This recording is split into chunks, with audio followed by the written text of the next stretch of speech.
Namaskar. Today we are dealing with a very interesting case. This is a middle-aged lady who presented to us with frequent bleeding from the nose and breathing difficulty, obstruction and widening and swelling of the nose. So when I was a 1.5-year-old kid, my parents found that I had a small cyst, but it wasn't hurting or it wasn't creating any problem. So we just left it as it is, and it slowly started to grow. And now in my 37th year, 1 year back, we came and met Dr. Diptarka. At that time, he suggested us for a surgery within 6 months.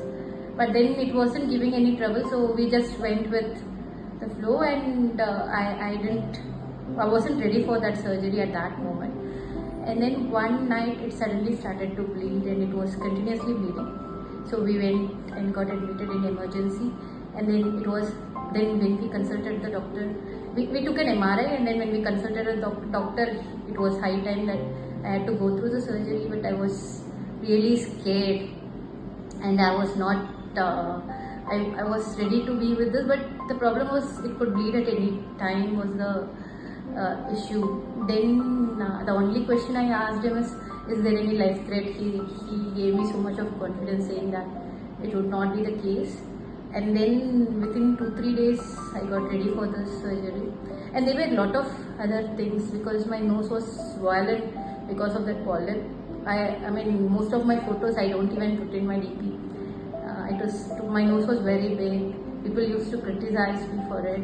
All these things were there. So when we looked at it, it was immediately obvious that this was a big nasal tumor that was destroying the front or the septum of the nose. So we decided to go ahead and get some imaging done. So let's look at the imaging, and then we will come back and decide how to treat this. As we start looking at this lady's MRI, now obviously you can understand that we're looking at her from the side. So my camera is on the side of her face. This is the eye, this is the forehead, and right here is where the nose will come. So as we go in, you will start to see this thing right here, which is making her nose look like a parrot's beak, is actually the tumor that we're dealing with. This is a very large tumor, and you can clearly see that it is pushing the cartilage up, and it is making it very thin and very narrow. Fortunately, it has not yet destroyed the cartilage, and it has not come up to the skin.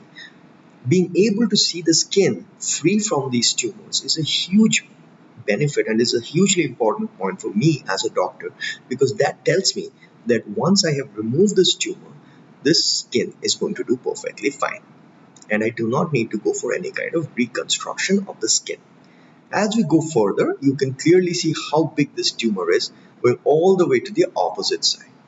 Now let us look at the same thing from top to bottom. Now obviously these are the teeth. Now my camera is looking from the foot end of the patient. Now as we go up a little bit, you will again start to see the tumor. Right here you can see this gigantic tumor which is crossing this septum. This line here is the septum of the bone which divides the nose into right and left. And this tumor is grown up, and it has pushed up the skin. It has grown out, and it is almost damaging the cartilage because it is pushing it out like a balloon, and it is pushing this septum onto the other side. And you can see how this is almost going from the start of the nose all the way to the top. So this is a very large tumor, and this is in a very, very critical area. Now we're going to show you the same thing one more time on a T2 variation, and you can see it right here. Right here, this is the tumor, and you can see it is enlarging. That means it's highly vascular. There's a lot of blood flow in these tumors, and this is a very important point, because if the doctor tries to cut it or open it or take a sample of it without being prepared, the doctor can end up in a very bad situation with the patient bleeding all over the floor and sometimes even losing consciousness. So these are things which we need to be very conscious, very careful, and plan every step out before we go for it. So once we looked at this MRI, it was very obvious that we were dealing with a highly vascular tumor which was arising from the nose. So we talked to our patient, and then we decided to go ahead and plan to remove it, and I'll show you all about how that is done. That you've seen the imaging, it was very obvious that this tumor is not only starting from here, but it is growing into the roof of the nose, and because it's growing into the roof of the nose, it is spreading the nose apart, which is why the nose is looking like a blob nose or an elephant nose, as we call it. So in this situation, the plan is always to go ahead and make an external approach. That means we have to lift the skin up as a flap and then go ahead and remove the tumor. One of the worst mistakes that I see in these situations is that doctors will sometimes see this, and it looks quite tempting because you can see the tumor sticking there, and doctors will try to go ahead from here and remove it, and that is a 100% guaranteed to fail. The reason being because this tumor is actually growing in between the cartilages. So you need to approach it face on like this. You need to identify all the limits, because if you do not do that, you're going to definitively miss out tumor tissue, and that is 100% going to lead to failure. So we're going to go ahead and remove this tumor by the approach that we talked about.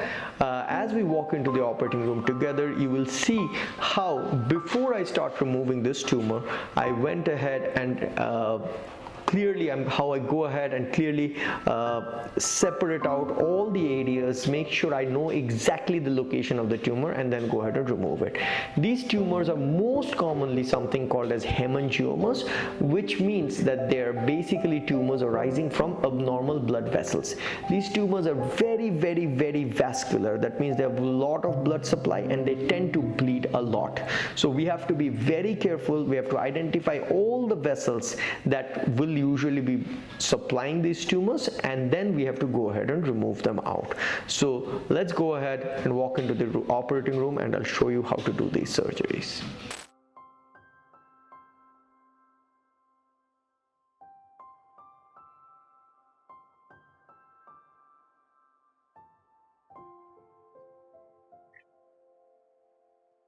The surgery is started by infiltration of local anesthesia.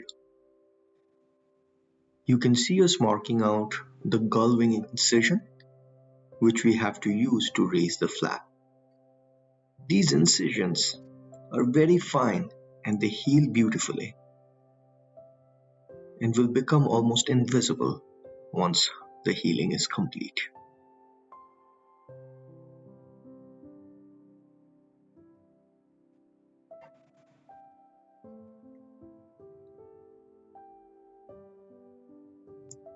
Once the incision is completed all across the nose, it is time for us to lift the flap. Here you can see we are raising off the skin of the nose above the cartilage and the substructure of the nose. This is very important because it allows me to go all the way up towards the head end beyond the tumor, and this lets me meet the tumor face to face.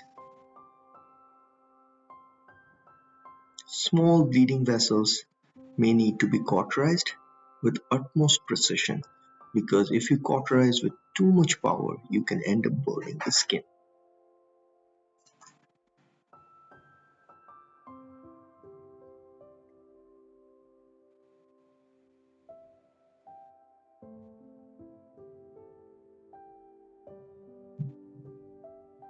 At this point, it is very tempting to start dissecting the tumor, but it is even more important to resist that urge and to make sure that we get all the margins of the tumor adequately defined before we start touching the tumor, because once we start touching the tumor, it is going to bleed unless we have identified all the feeding vessels and we have blocked every single one of them.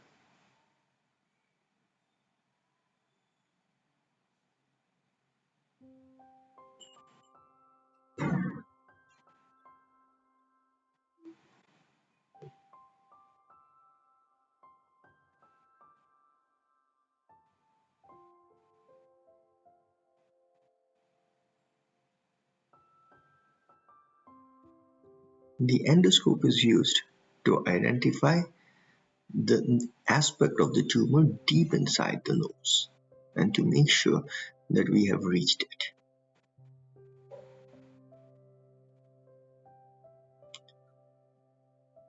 Once my entire tumor has been defined and all the bleeding vessels have been identified, then we start reaching out towards the tumor and dissecting it.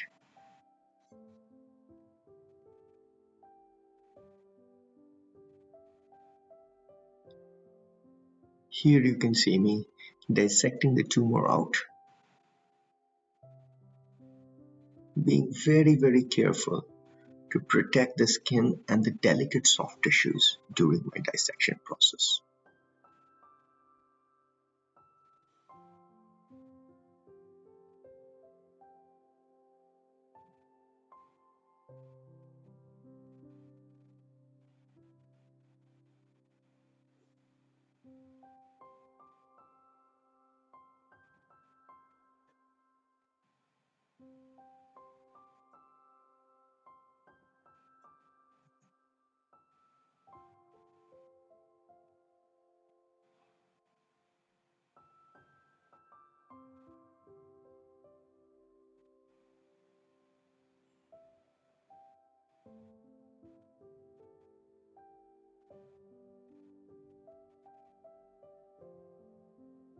Now that we have the entire tumor visible to us, we are ready to remove the tumor off, and that is what you can see us do.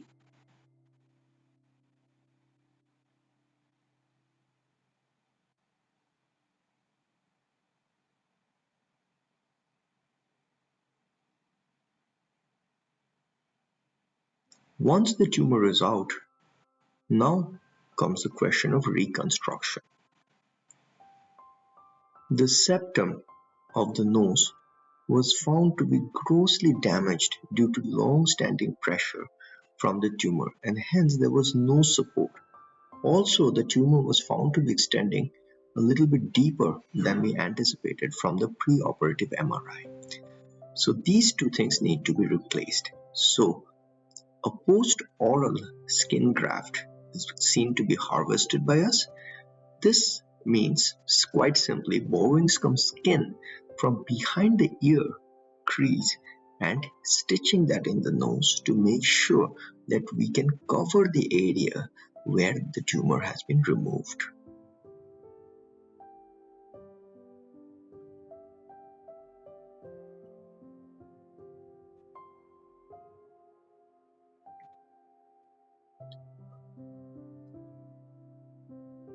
These skin grafts prevent any chance of infection and also any wound contraction during the healing process. Once the graft is harvested, we must make it very thin to make sure that no additional tissues have come along with this.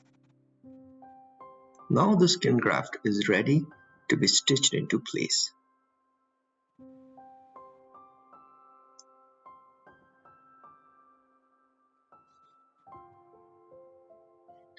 The first things to do is to reconstruct the underlying nasal skeleton. You can see me reconstructing the lower lateral cartilage lateral ala, which was very close to the tumor and hence had been lifted up as a flap to allow us to get head-on access to the tumor. Now you can see me use a piece of cartilage from behind the septum to reconstruct the front part of the septum. You can see the septum has become very thin, like crumpled paper, and that will not last for the rest of this lady's life. And she's a young lady. We need to make her a nose that will be strong enough to sustain her for the next 30 to 40 years. Once the structure is done, now you can see us stitching the skin into position to make sure there is no raw area which can increase the chance of infection. And once this is done, we make sure that it all looks good. We place nasal packs and our surgery is done.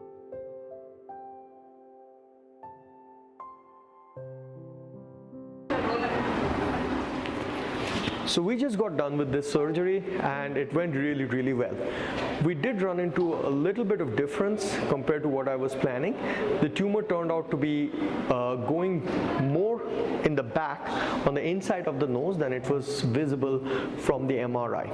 So because that tumor had to be removed in toto, there was a space where there was no covering. So we did have to borrow a little bit of skin from behind the ear to cover this area. This is called a post-oral full thickness skin graft, and that's what we did for her.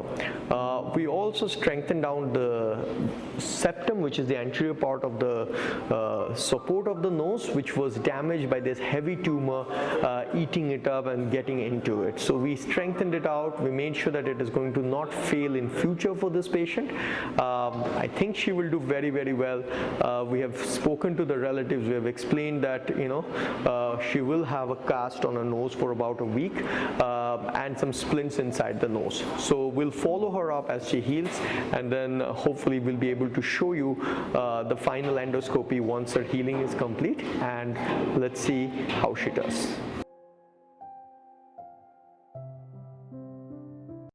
Post surgery, it took a week or 10 days for it to heal.